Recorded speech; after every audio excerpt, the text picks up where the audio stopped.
Okay, got it all cleaned up. Ready for assembly.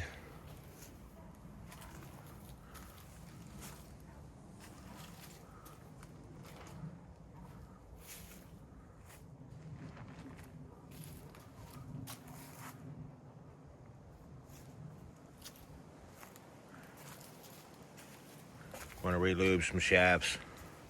I wiped everything down with mineral spirits. Lube the chains yet before I put them on, but other than that, I'm going to take some wheel bearing grease, redo these shafts, the bushings.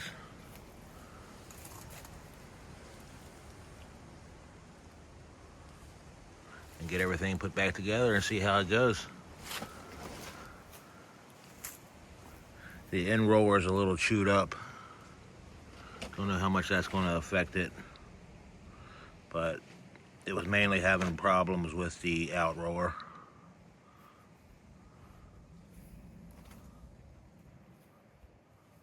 So I'm hoping this cake takes care of a lot of issues. I'm going to put it back together the way it is for now. Maybe look for another roller. But for now, we're going to put it back together and see how it goes.